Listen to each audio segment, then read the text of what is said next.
Let's analyze the situation, investigate the motivation, and utilize the inspiration and discover the soul of us. The soul of us. Come on in, y'all. Come on in. Welcome to y'all.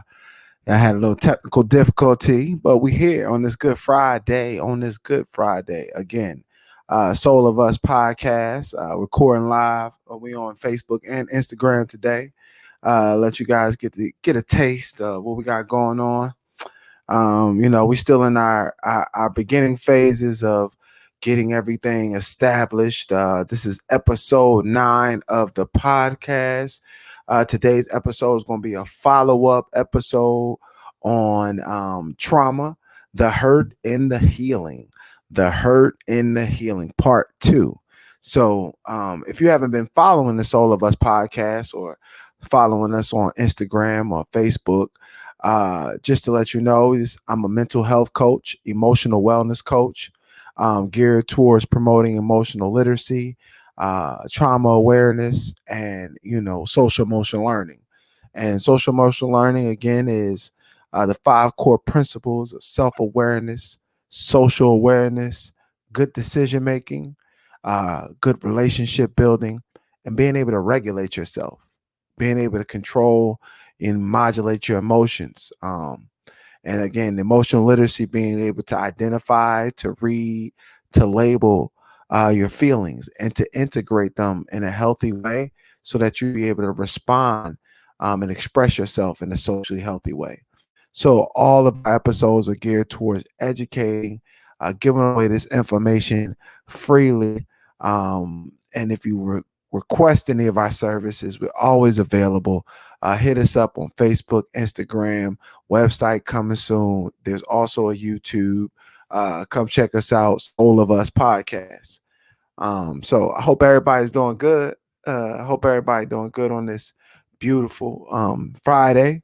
It's a little warm. Today's topic, again, like I said, is going to be trauma, the hurt, and the healing. So, in part 1, we define trauma. We define the effects of trauma and how it can happen. Um, how the different types of trauma can happen, and what can be done. Right. So, with this episode of the podcast, I really want to talk about um, the different responses of trauma, and how trauma can become one's personality, how trauma could become one's identity, how we let our struggle become our identity. And it pretty much dictates how we interact with the world. So uh, let me let me first start with this complex PTSD, right? So when we start talking about trauma again, trauma leads to a certain set of behaviors that most people look at as PTSD, post traumatic stress syndrome, or disorder, or toxic stress syndrome. So there's a set of behaviors that comes along with that. So again, let's go ahead and kind of define that trauma PTSD again. We go back and check out episode 1, because part 1 of trauma, the hurt and the healing, and get that full understanding of trauma, of chronic trauma, acute trauma, complex trauma, all of these different things, right? So you can understand what's at the foundation of PTSD, or complex PTSD. So, like complex PTSD, people who are going through complex PTSD, a staple sign of complex PTSD is difficulty controlling your emotions, right? So you have a difficulty controlling your emotions, or you feel angry or distrustful towards the world. You have these feelings, these immense feelings, very strong feelings about things because of the experiences that you've gone through, because of uh, what has happened to you as a child or as an adult. So you may have feelings of hopelessness, feelings of emptiness, right? These are things that are associated with PTSD. Maybe feeling like nobody understands you, that your voice is constantly not being heard. So when we start talking about complex PTSD, these are some of the feelings. You also maybe avoid people, places, and things, avoiding friendships, avoiding relationships, avoiding going out, uh, different things you're avoiding based on, again, things that have happened to you as a child or things that have happened to you as an adult. And it has shaped your perception of the world in a way that now you operate through those lenses, right? So when we're talking about PTSD, we learn certain painful patterns of behavior that basically shape and outline our identity, um, our personality. It may keep us from, experiencing certain things.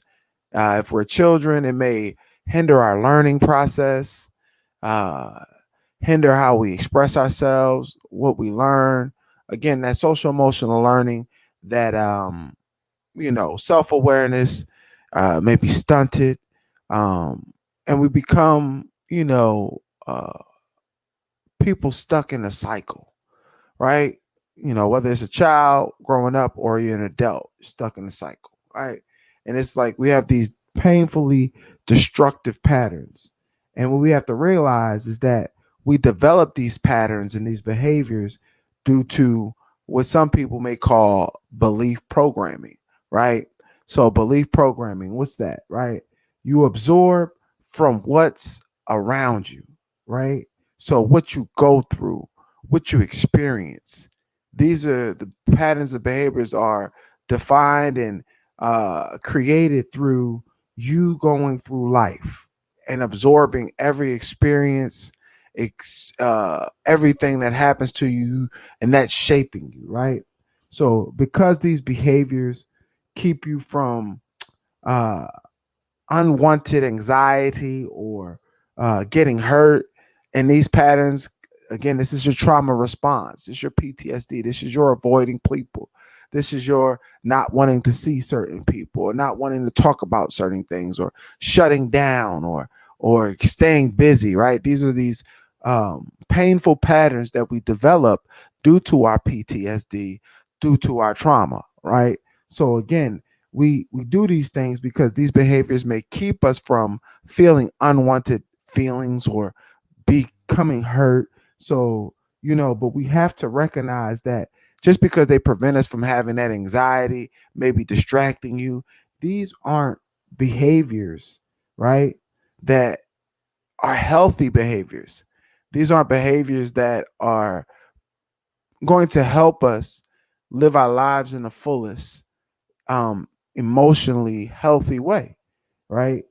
They cause more harm than they do good. They keep us from actually experience things in a holistic way.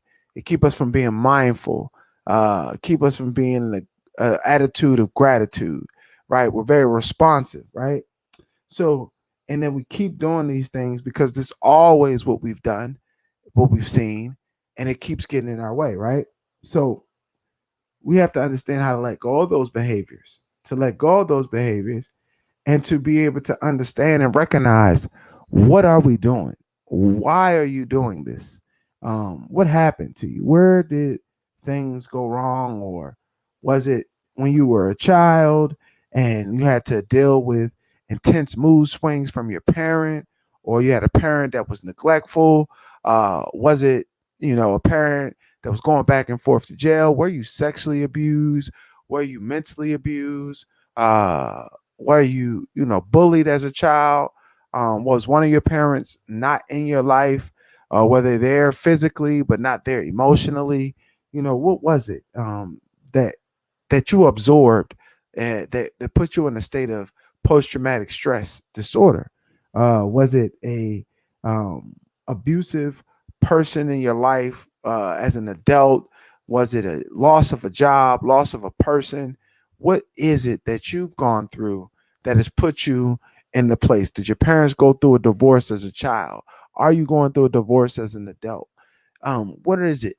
Think about your life. Don't normalize the pain. Don't press it down as if it's not happening or didn't happen to you.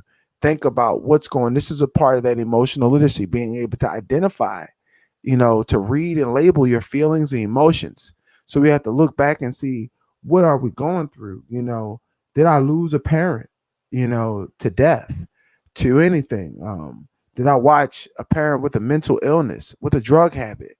As a adult, am I a person who comes from a dysfunctional family where my emotional needs aren't being met? Was that my childhood? Now did that become who I became as an adult? Is that how I operate in this world? We have to look back and see, you know, was were we going through psychological abuse? Were the signs there? Were you being love bombed and then disrespected? Were you being seduced and then degraded? Right? Are you being gaslit? These are things that people go through that put them in a state of PTSD, where they start to have these unwanted behaviors, unwanted patterns of responses, trauma responses, and we're getting to that. But we're just talking about what's at the baseline. What's at the baseline of why people respond and act like they do, right? Because again, it's emotional literacy. So this emotional literacy is all about being able to identify. We have to be able to identify and read and label these things so that we can, make better decisions. That's a part of that social emotional learning, right? Making better decisions, making good decisions, right? So, what is it that puts you in a place, or do you know people that have been traumatized? What did that trauma look like? Was it, constantly being lied to as a child or as an adult? Is it being used, misused, being appreciated?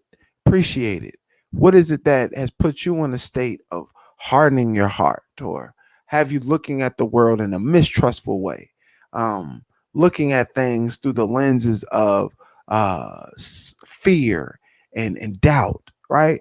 What is it that or is at the baseline, right? So we start to understand that psychological abuse, physical abuse, mental abuse, neglect, are at the forefront of traumatizing people, and what shapes their behaviors in life, what shapes their mentality in life.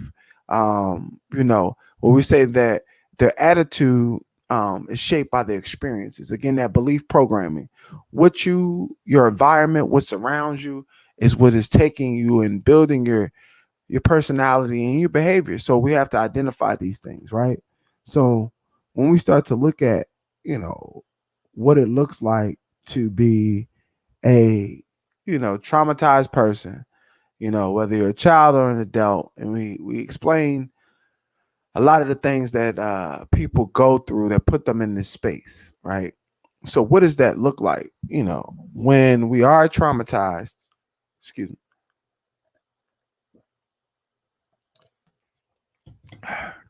When we are traumatized and we're going through um this complex PTSD of not wanting to trust people, not willing to communicate, shutting down, what how do we label these things? Let's start to label these things, right?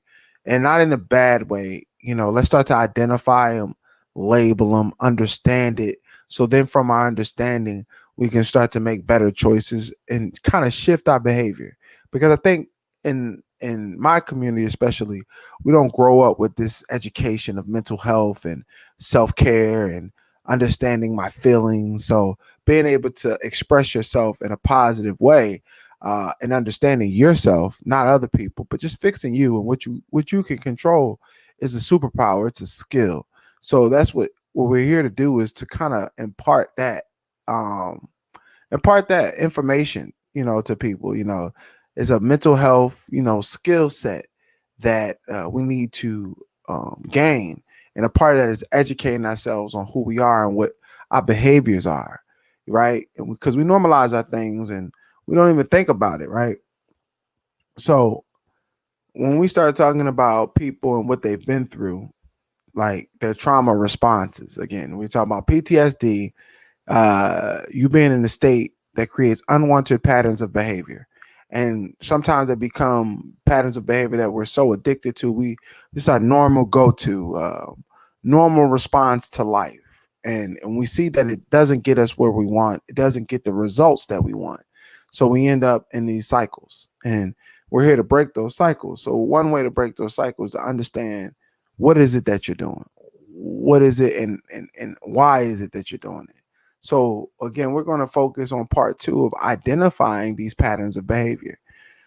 So one of the most common things that people see when people go through traumatic behavior, traumatic experiences, is the trauma response to fight. Because we hear that again, our trauma affects our nervous system. So when we say people say my nerves is bad, I don't have the nerves for that. That's real. That's real. That's reality. Because in a sense, when you go through certain things, your body keeps the score.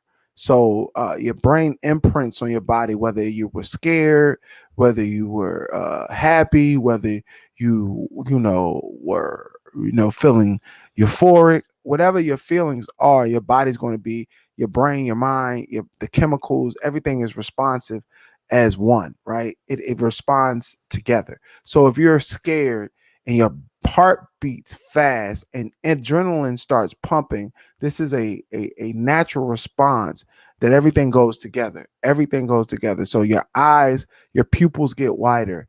You start to take in more air, right?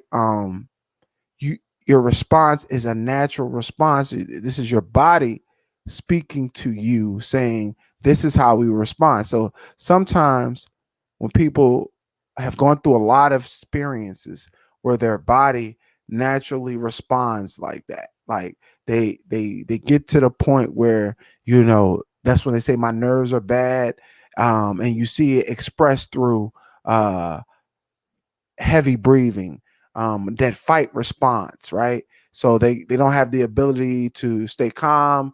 They want to fight, they want to get aggressive, they want to argue, or their mission is to press forward, to attack, because that's the way that they defend themselves. It's almost like a defense. It is a defense mechanism, again, because when we are traumatized, we develop defense mechanisms, and these are our trauma responses. And again, these are the behaviors that help us prevent us from either getting hurt or feeling that anxiety. So, when we're going through trauma, and we see the fight response, a lot of times people respond that way so that it's a form of trying to defend themselves, protect themselves from what's going forward. So I'm a fight, in a sense. And this fight response also has other ways of looking, because the fight person doesn't always naturally always have their hands up, right? The fight response can also look like, a workaholic, someone's who always busy, always, as their way of not dealing with the pain or the stress or conflict, is pressing forward, being a busybody, not having time to actually deal with whatever the conflict is or the pain is or the trauma, right? So that's their defense mechanism. That excuse me, that's flight. Fight mechanism. This is the anger outburst. The anger outburst. So your anger outburst is your people who, like I said, are ready to fight, right? Those are the people with their hands up, right? But it ain't always the people with their hands up that is the fight. The fight response. That fight response is also the controlling person, right? So that aggressiveness, like I was saying, things have to go their way. If things don't go their way, they're going to become the bully. They're going to become the narcissist, the person who's going to gaslight you, person who's going to take away from who you are. And this is, as a defense mechanism for them, or this is who they've become throughout their experiences. Maybe they had a narcissistic parent, or maybe they come from a family that bullies. They were bullied as a child. So it becomes normalized behavior, this fight response, right? So you see the explosive behavior where people are stuck in this response of their heart beating fast, breathing for heavy, aggressive behavior. And this is the unwanted behavior that they've developed over time, and it's become their natural set of responses to fight, to be controlling, right? To bully, um, to gaslight or be a narcissist. This is who they've become due to their environment. And so that's just one response that we see. We see that a lot. We see that fight response a lot. We see that just think about how many people in your family or your friend group, your friend circle that are controlling, that are bullies, so to speak, that don't have the capacity to listen, that have anger outbursts, that are excuse my that have explosive behavior. How many people around you, right? So now let's start to look at that and identify that these people have probably been through a lot themselves, and those behaviors have been normalized. So they may have never been educated on that who you are and how you behave is due to your experiences. And now you're stuck in this fight response, and it's not getting you anywhere. It's not getting you any closer. It's keeping you in a distrustful manner because now you don't respond in a healthy way, right? So, let's continue with some of these different trauma responses because we talked about fight. So now let's talk about flight. So again, we talked about when people go through certain experiences, it puts them in that natural state of response, like what they developed over time. So we talked about the person who gets aggressive as a way to defend, or who controls things as a way to defend themselves, or to keep things from happening, keep that anxiety from coming, or to keep those unwanted hurt. They bully, they're narcissists, they gaslight, they have their way, which some people say their game. Some people is that's their game that they play in order to make sure that they don't go through certain things or things don't happen to them, right? So again, some people's game is to fight. That's their response. That's their nervous system response. Some people's response, their game is flight, right? So what does that look like? What does that look like? So, that flight is a person who's, you know, instead of their eyes getting big and beating fast and moving forward, they're more the person that's full of anxiety, and their adrenaline kicks in and they want to run. They want to get out of Dodge. They want to move as quickly away from the issue as possible, right? So, what does that look like? What is the anxiety kind of look like in a different behavior? We have to be able to identify, because when we hear fight or flight, we think naturally put up your dukes, fight, or we think flight, run.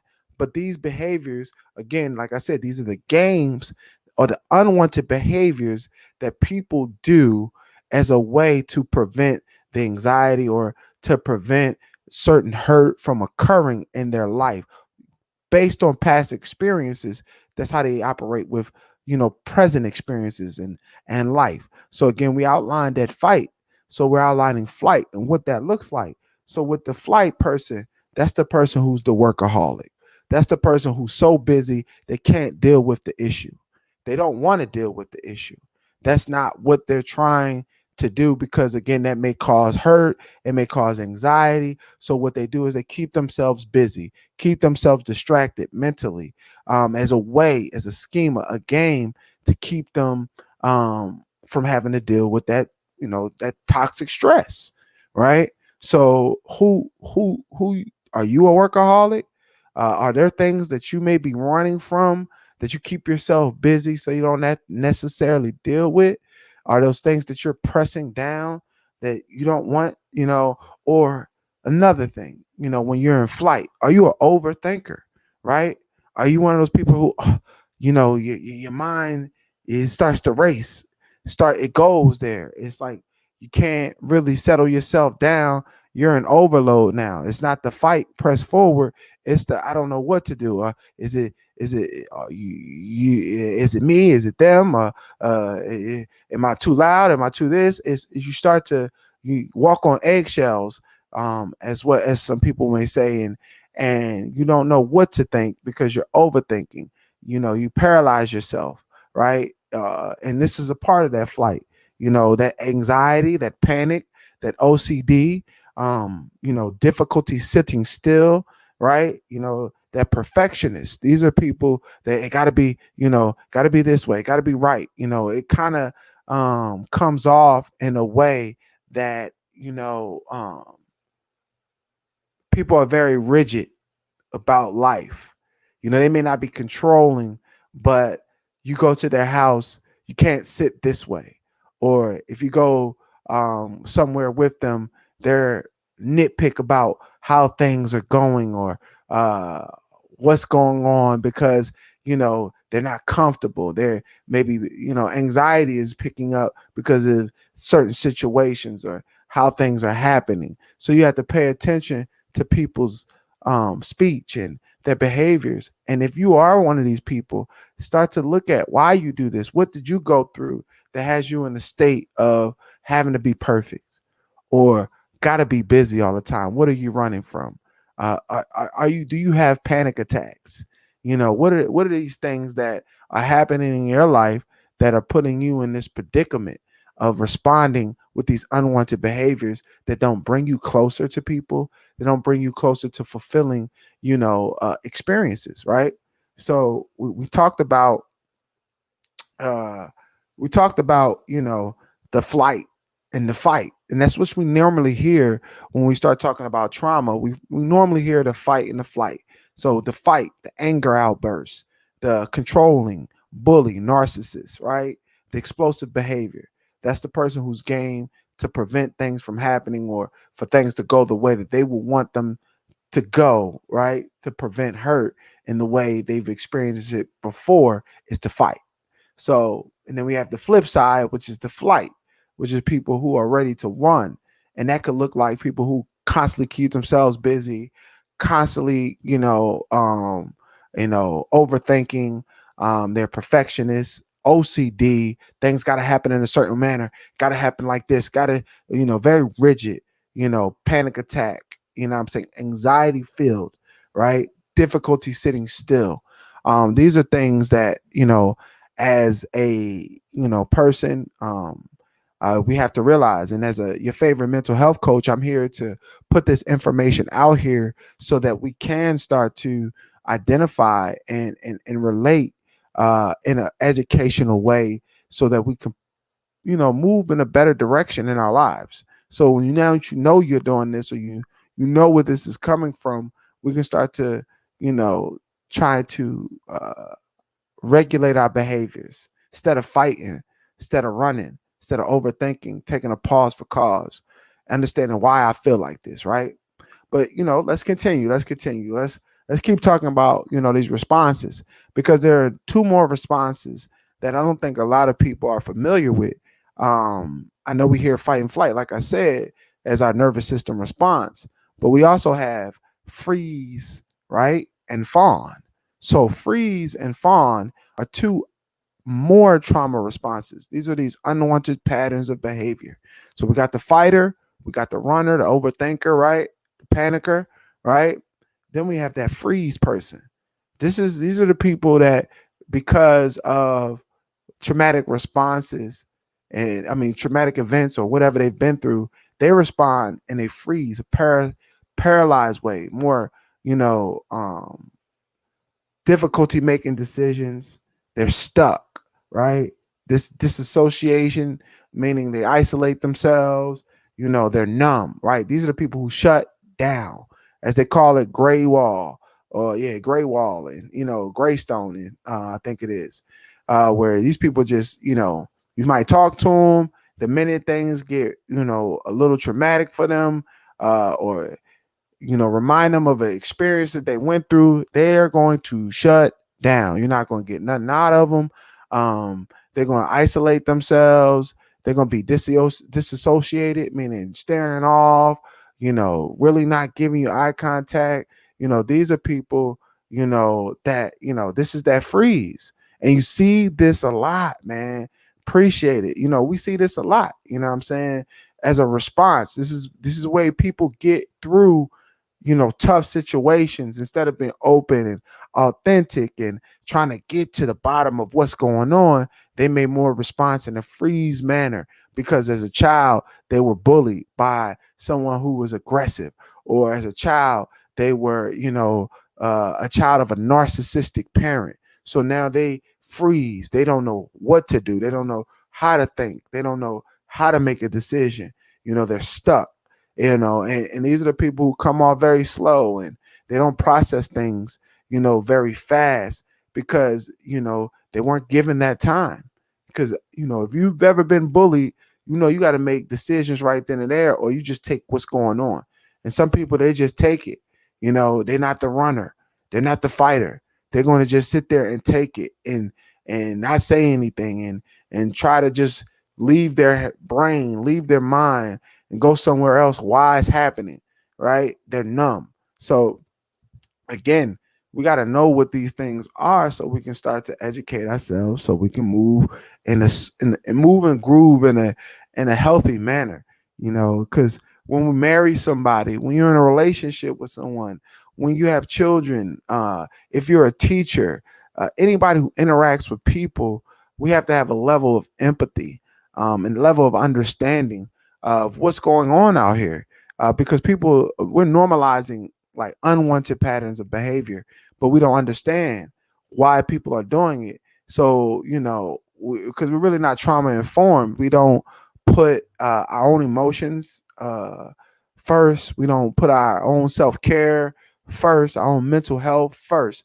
That's why I'm daily inspiration, your favorite mental health coach, going to keep putting it in. This is the passion that burns within inside me, because I want people to understand themselves so that they can live the best life that they want, the most fulfilling life, right? Not responding to people aggressive, or pushing people away, not responding to people in a very rigid, manner, based on what has happened to them, or not being able to express yourself, freezing, you know. I don't want this for folks. I want people to be able to have a chance at life. And so, it's education through conversation right now, so again, let's keep going. Like, because, we've talked about fight, we talked about flight, we talked about freeze, right? Freeze as the person who their game is to shut down, gray wall, stone. I don't know if I'm pronouncing it right. I think I am, but this is the gray stoning or gray wall, one of the two, excuse me. But it's basically when that person shuts down and they're catatonic, like they're not saying nothing, they done. You could talk to them till they blue in the face, and all they got for you is that stare off into space, right? So this is the freeze person. So let's keep talking. Who else do we have in our trauma responses? We got, the runner, the fighter, and the paralyzed person. But then we have another trauma response, or games people play as a way to prevent the hurt or to keep the anxiety from rising, right? To mitigate, modulate, certain situations. We have the fawn. The fawn. What is the fawn?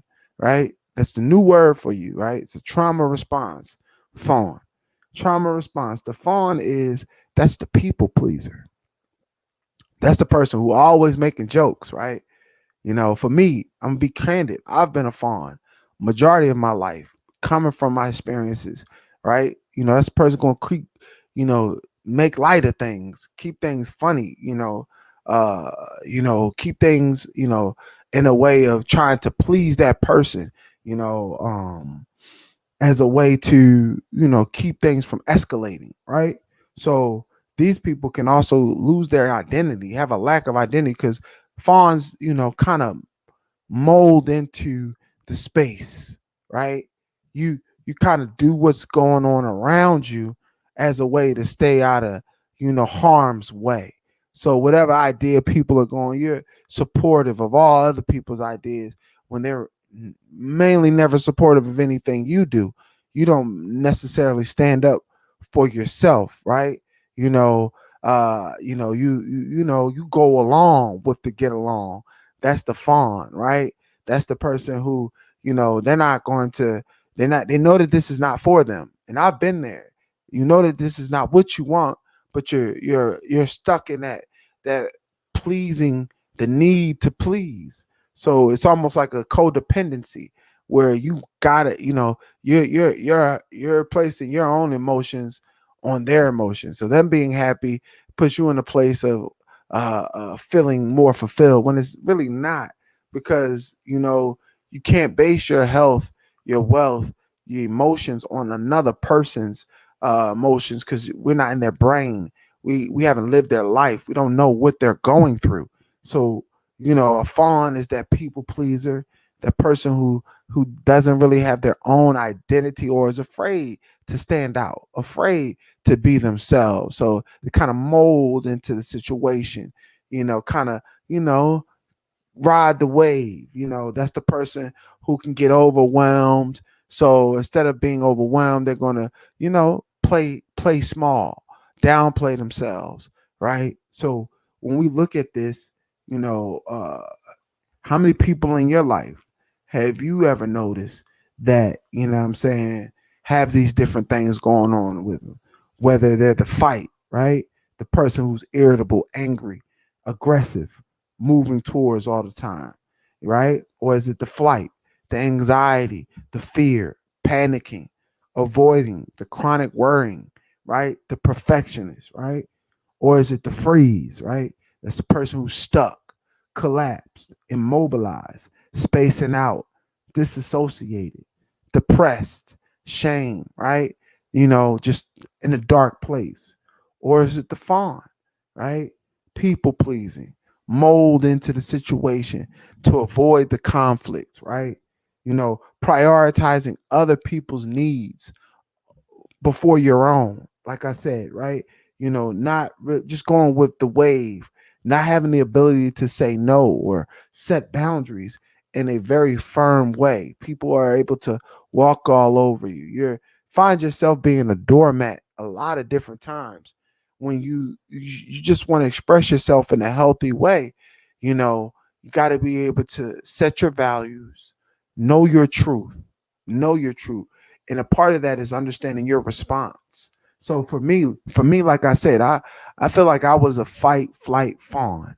I wasn't a I'm not a paralyzer. I don't freeze, but I get aggressive in moments. I have aggressive explosive behavior, that I've worked on throughout my own mental emotional wellness journey.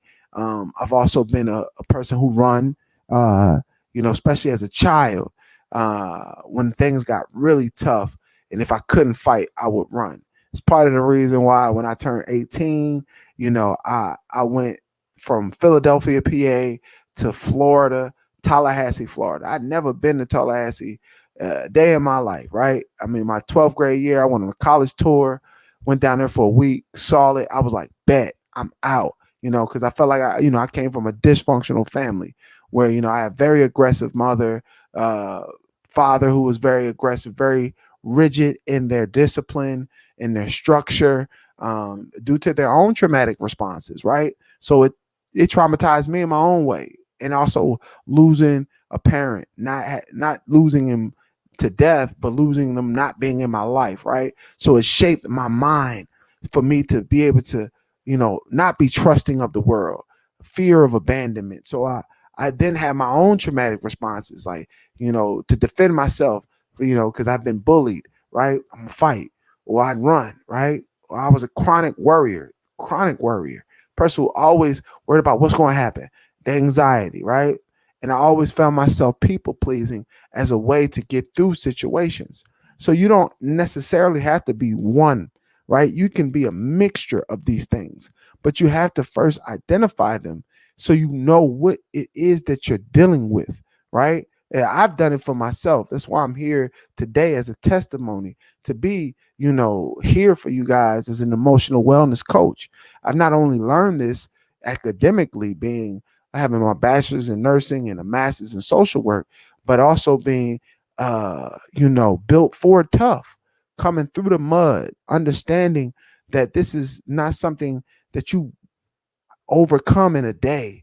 You have to first understand and be self aware of what's going on, and then be able to apply that to your community around you, socially aware of, well, this is where this is coming from. This is why I experienced this. Maybe it's your parents, maybe it's your job, maybe it's your friend group, right? So we just have to understand, as I did for myself, right? What is it that I'm doing? What are these unwanted behaviors that is me getting in my own way? It's my own game, my own wave that I create or set in motion, based on my own experiences, based on my own belief programming, in the things that have happened to me. And like I said, for me, it was fight, flight, and fawn. And in order for me to live my life on my own terms, and for me to be able to live my life, in the most fulfilling way, I had to stop running. I had to address the conflict.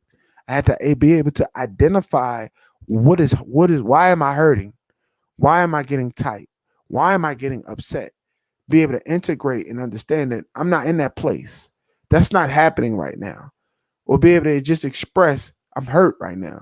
This is making me angry right now. And it's making me angry because it's maybe reminding me of this, or because it's something is going against my moral or ethical principles, right? So knowing our values, knowing our worth, setting our boundaries is the best way to start our healing process and getting away from these unwanted behaviors, these traumatic responses, right? That we continually use and go through all the time. So we have to, again, just continue to be open, and want to get better in a way of self-reflecting, right? Self-reflection, like, just take today. Were you as open as you could have been? Did you love as hard as you could have loved, right? Did you love as hard as you could have loved, right? Did you give in a way that was authentic? Did you give in a way that was, you know, um, positive? Were you Did you communicate in an emotionally available way? Were you able to receive emotions, or receive people's emotions in an emotionally available way? These are the things that you have to ask yourself. And if you are not able to, or you're not on that page, you're not on that wavelength, then ask yourself why. Are you experiencing, or did you experience today one of these responses?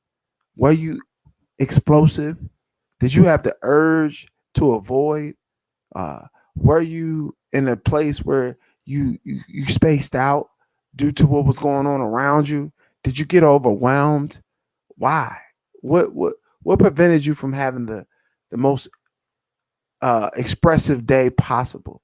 Excuse me, the most positive day possible. What prevented you from expressing yourself in the most authentic, socially healthy way? Right. So that's where we're at. That's what we're thinking about. These are what we have to start putting in the forefront of our brain, so that we can change our actions day to day, moment to moment. Next moment you come into, just think about, what is it, that you want to change about your life? Is it your reactions? Is it your attitude? Is it your behaviors? Is it your relations? And then we're going to start day to day identifying what's preventing us from getting that. Is it any unwanted behaviors? Is it any of these trauma responses that we went through? Are you a chronic worrier? Are you rigid in all the things that you do? Uh, are you a person who's not able to sit still? Right? Let's start to work on ourselves. Get the help that we need. Get the understanding that we need, and stop normalizing this. Now, stop normalizing the destruction of you. You being walked all over, you being mistreated, me abused as a way that, in a way, because this is your traumatic response, just to take it. Just to take it. You don't have to take it. You don't have to sit there. You don't have to be abused. You don't have to be in any space that's unsafe. You feel unsupported or unappreciated. We have to change our perspective of life and change our tolerance for pain and trauma, because all we're doing is creating more people that are, suffering from complex PTSD. They're not trusting. They're don't want to build new relations, don't want to experience new things. Very hyper aware of everything that's going on. Jumpy, so to speak. This is what's going on with our folks, right? And then there are all the communities, and the more pain we take on, the more we see addiction, the more we see abuse, the more we see all of the things that come with darkness. So again, we need to step out of the shadow of our darkness. It's the shadow of our doubt, our pain, our trauma, and into the light of our positivity, the light of our love, the light of happiness, right? This is a choice that we have to make daily. So just take the time out, pause for the cause, make the choice to be better. It's one moment at a time, one choice at a time, one experience at a time. Just sit back, be self aware, be socially aware, make better decisions, build better relations, and regulate yourself in a healthy way, in a fulfilling way, so that you can enjoy all the magic of life, the love of life, you know. And that's what we're here for. Your favorite mental health coach on another beautiful Friday. Just giving it to y'all, man. Just following through on our commitment, my commitment to helping you on your journey to emotional wellness. So please stay committed. Even if you don't tap in, just think about the things that we talk about. Think about the things that you may have heard here or other places that are pointing you in, driving you in that positive direction. And I wish the best for everyone emotionally, because I know we're in a dark time where emotions are being tried, whether it's poverty, racism, sexism, and hate against gender, all that, sexuality, whatever. Someone is going through something. It's extreme, immense emotions, right? Immense emotions, immense emotion. So we want to just go ahead and, make sure we follow through on this commitment to you, me, all of us staying strong on this journey to emotional wellness. And this is your, Soul of Us podcast. Another Friday. Tap into us, follow us on Facebook at Unified Stance Family Services, Instagram at Soul of Us, uh, Soul of Unified Stance, excuse me, YouTube, Soul of Us, or on Spotify, Soul of Us Podcast. Again, I'm your favorite mental health coach. So if you think you need some mental health coaching, some emotional wellness coaching, some trauma awareness, I also offer online courses. We also offer one-to-one coaching. So call, get a consultation, a free consultation. See if this is what type of service that you would need to experience or explore your emotional health and explore the things that you've gone through and learning techniques. I'm all about learning and practicing techniques, giving you useful tools. This is not your necessary traditional therapy. No, your insurance based therapy. No, this is mental health coaching at its finest, right? Imagine having a Phil Jackson, imagine having a Pat Riley, a Doc Rivers. Imagine having your favorite coach, but understanding emotions and being able to push you in a way, challenge you in a way that's healthy, that's therapeutic, so to speak, that gets you to think about things and exposes you to things that you never thought that you would ever be able to understand or perceive, right? So that's what we're here. Soul of Unified Stands. Unified Stands Family Services. I'm Hanif Akinyemi, your favorite mental health coach, and we signing out on this beautiful Friday. Check in, tap in, daily inspiration, Instagram, Facebook, YouTube. We love you guys, and just keep moving forward and honoring our commitment, to this journey to emotional wellness. Peace, light, and love. Enjoy your weekend, family.